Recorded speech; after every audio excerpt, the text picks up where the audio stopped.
ओम नमो भगवते वासुदेवाय.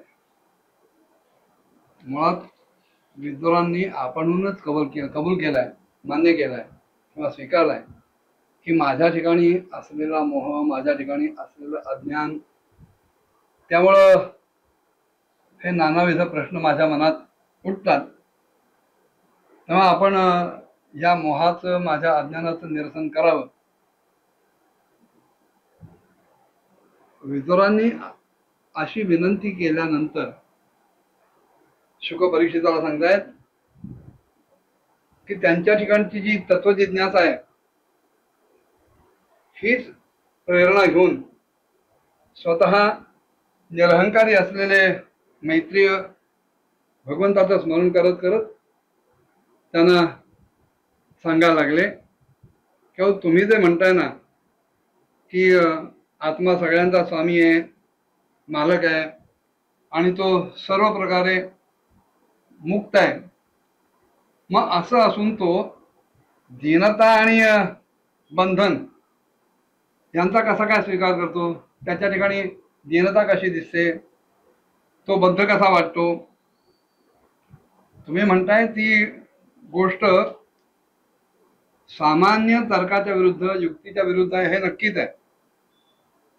पण तरी सुद्धा ते आहे असं वाटणं हीच तर खरी भगवंताची माया आहे. आपण स्वप्न पाहतो आणि त्या स्वप्न पाहताना ज्याला स्वप्न पडतं त्यालाच आपलं मस्तक कोणीतरी काटतंय, कापतंय असा अनुभव येतो. पण शिरच्छेदाची प्रत्यक्ष क्रिया तिथे त्याला कुठे काही दिसत नाही. कुठलाही व्यवहार प्रत्यक्षात न घडता सुद्धा केवळ अज्ञानामुळं स्वप्नातला आपला शिरच्छेद स्वप्नकाळी आपल्याला सत्य वाटतो. त्याचप्रमाणे ह्या जीवाला सुद्धा कुठलंही बंधन प्रत्यक्षात नसताना सुद्धा आपण बद्ध आहोत, दीन आहोत अशा प्रकारे वाटत असतं. तेच तर जीवाच्या ठिकाणचं अज्ञान आहे. वास्तविक आचार्य म्हणाले तसे जीव ब्रह्मैव नापरा, याच्यावर सगळे जीव हे त्या परब्रह्माचे अंश आहेत आणि परब्रह्माचे जे जे गुण आहेत ते सगळे गुण जीवाच्या ठिकाणी सुद्धा उपलब्ध आहेत, विद्यमान आहेत. मग आता असं जर आपण म्हटलं, बरोबर आहे, हे तुम्ही म्हणता ते बरोबर आहे. जीव हा ईश्वराचा अंश आहे, ईश्वराचे परब्रह्माचा अंश आहे, परब्रह्माचे सगळे गुण जीवामध्ये सुद्धा येतात. मग तरी सुद्धा ईश्वरामध्ये यांची अनुभूती काय येत नाही, त्यांची प्रतीती काय येत नाही? तेव्हा त्याचं उत्तर असं आहे की पाणी हलत असतं आणि त्या हलत्या पाण्यामध्ये दिसणारं चंद्राचं प्रतिबिंब सुद्धा हलताना दिसतं. प्रतिबिंब हलतं पण आकाशातला चंद्र कधी हलत नाही. त्याचप्रमाणे देहाचा अभिमान धारण करणारा हा जीव सुद्धा देहाच्या मिथ्या धर्मांमुळं स्वतःला दीन आणि बद्ध समजतो. पण ज्याचा तो अंश आहे त्या परब्रह्माच्या ठिकाणी खरं तर ना दैन्य आहे आणि ना बंधन आहे. निष्काम भावानं सगळ्या धर्मांचं आचरण करत असताना हळूहळू भगवंताची कृपा प्राप्त होऊन आपल्याला भक्तियोगाची प्राप्ती होते आणि त्याच्यातून हळूहळू ही जी अयथार्थ प्रतीती आहे ती निवृत्त होत जाते. ज्या वेळेला सगळ्या इंद्रियांची विषयांपासून पूर्णतः मुक्तता होते, ते सगळे इंद्रिय विषयापासून बाजूला होतात, त्यावेळेला साक्षी रूप असलेल्या परमात्मा श्रीहरीच्या ठिकाणी ते निश्चल भावानं स्थिर होतात. आणि मग त्यावेळेला गाढ झोपेमध्ये असलेल्या माणसाप्रमाणे जीवाचे सगळे राग द्वेष आणि अन्य सगळे क्लेश हे पूर्णपणे नाहीसे होतात. भगवान श्रीकृष्णांच्या गुणांचं वर्णन, त्या गुणांचं श्रवण जर घडलं तर सगळ्या दुःखराशीचं निशेष निर्मूलन होतं, चित्त शांत होतं. आता हे जर असं आहे तर जर आमच्या हृदयामध्ये भगवंताच्या चरणकमलांचा रजाची सेवा करण्याचं प्रेम जागं झालं तर मग जीवाला जो काही आनंद होईल, जीवाला जी काही शांतता मिळेल, समाधान मिळेल, त्याचं वर्णन काय करावं. हे सगळं ऐकल्यानंतर विदुरांनी हात जोडून मैत्रियांना सांगितलं, भगवान आपण हे जे काही युक्तियुक्त असं उत्तर दिलंय ते उत्तर म्हणजे जणू काही धारदार तलवार आहे. आणि त्या उत्तरामुळं एखाद्या तलवारीने जसं पदार्थाचे अनेक तुकडे करावेत, एखादा पदार्थ छिन्न भिन्न व्हावा, तसं माझ्या ठिकाणचा जो संदेह आहे तो आपल्या या उत्तरामुळं छिन्न भिन्न झाला, नाहीसा झाला. आता मात्र माझं चित्त भगवंताची स्वतंत्रता आणि जीवाची परतंत्रता हे दोन्ही विषय चांगल्या प्रकारे आकलन करायला लागलेले आहे. आपण बरोबरच म्हटलं की जीवाला जी क्लेशाची अनुभूती येते, प्रतीती येते, त्याचा आधार केवळ भगवंताची माया हाच आहे. तेव्हा हा क्लेश सुद्धा खरं तर मिथ्या आणि निर्मूलच आहे. कारण ह्या विश्वाचं मूळ सुद्धा मायेच्या व्यतिरिक्त आणखी काहीच नाहीये. इथे मिथ्या जो शब्द वापरलाय, मिथ्या याचा अर्थ असत्य नव्हे.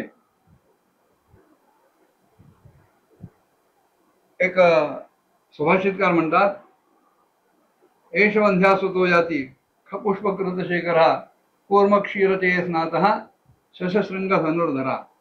ह्याच्यातल्या ज्या ज्या गोष्टी सांगितल्या आहेत त्या सगळ्या असत्य आहेत. हा म्हणाले वांझेचा मुलगा चाललाय. आता वांझेचा मुलगा ही असत्यच गोष्ट आहे. मग तो चाललाय तो कसा आहे, शशशृंग धनुर्धरा. त्यानं आपल्या रक्षणासाठी सशाच्या शिंगापासून बनवलेलं धनुष्य वापरलंय. आता मुळात सशाला शिंगच नसतं, मग नसलेल्या शिंगाचं धनुष्य कसं करणार. तेव्हा शशाच्या शिंगाचं धनुष्य हे सुद्धा असत्यच आहे. बर तो कासविणीच्या दुधात स्नान केलेलं आहे असं म्हणतात. आता मुळात कासविणीला जर दूधच पुरत नाही, ती आपल्या पिलांचा केवळ आपल्या दृष्टीनं, कृपापूर्ण दृष्टीने सांभाळ करते, तर हा स्नान कुठल्या दुधातून करणार. तेव्हा कासविणीचं दूध, शशाच्या शिंगाचं धनुष्य, वांझेचा मुलगा, आणि शिवाय त्याने डोक्यात म्हणे आकाशातली तारकांची फुलं खोचलेत, खपुष्पकृत शेखरा. ह्या सगळ्या गोष्टी असत्य आहेत. पण ज्या वेळेला दोरीवर साप भासतो काही विशिष्ट परिस्थितीमध्ये, तेव्हा हे जे भासणं आहे, हे भासणं म्हणजे मिथ्या आहे. दोरीवर प्रतीत होणारा जो साप आहे तो साप मिथ्या आहे. दोरीच असते, दोरी सत्य असते, आणि तिच्यावर भासणारा जो साप आहे तो मिथ्या असतो. जोपर्यंत तो भास कायम आहे तोपर्यंत साप खरा वाटतो. पण ज्या वेळेला भास मावळतो त्यावेळेला दोरीचं सत्यत्वानं ज्ञान होतं. तेव्हा मिथ्या आणि असत्य ह्या दोन गोष्टी पूर्णतः भिन्न आहेत. तेच यांनी महर्षी व्यासाने या ठिकाणी सांगितलंय की संपूर्ण ब्रह्मांडच मुळी मायेमुळे आपल्याला सत्यत्वानं प्रतीत होतं. भगवंताच्या ठिकाणी जर आपण एकरूप झालो तर ह्या ब्रह्मांडाचा अनुभव येणारच नाही. पण भगवंतापासून अंशाने आपण सगळे वेगळे झालेले असल्यामुळं आणि आपल्या ठिकाणी अज्ञान असल्यामुळं, अविद्या असल्यामुळं हे सगळं मिथ्यारूप असलेलं विश्व आपल्याला सत्यत्वानं जाणवतं.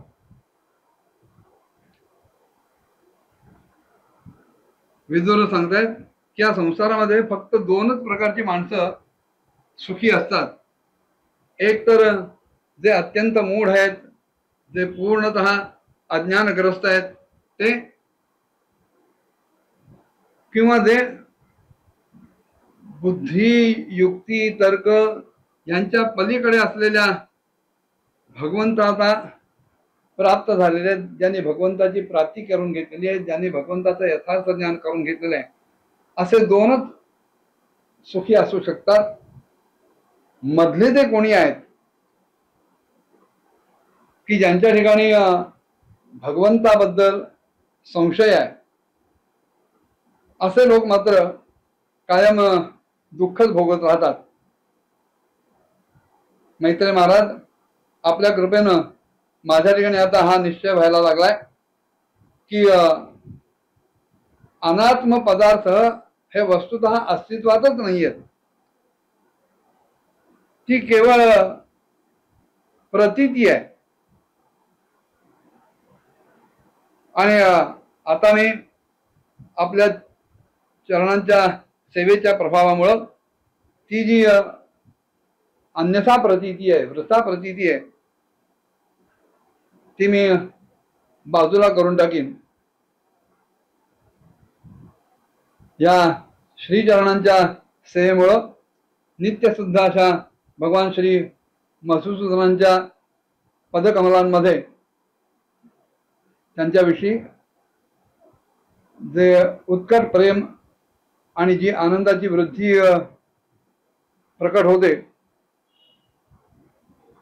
तीच या जगातल्या येण्याची आणि इथून जाण्याची जी यंत्रणा आहे, म्हणजेच कर्मविपाकवाद आहे, त्याचा नाश करून टाकते. सगळे महात्मा लोक वास्तविक भगवंताच्या प्राप्तीचे साक्षात मार्गच असतात. आणि त्यांच्या ठिकाणी सदा सर्वदा देवदेव असे भगवान श्रीहरींच्या गुणांचं गायन होत राहतं. अल्पपुण्य अशा पुरुषाला ज्याच्या सेवेचा अवसर मिळणं सुद्धा खरं तर कठीण आहे. पण आपण माझ्यावर ही कृपा केली आणि मी धन्य झालो. पुढे विदुर महाराज काय म्हणाले पुढच्या भागात बघूया. ओम नमो भगवते वासुदेवाय.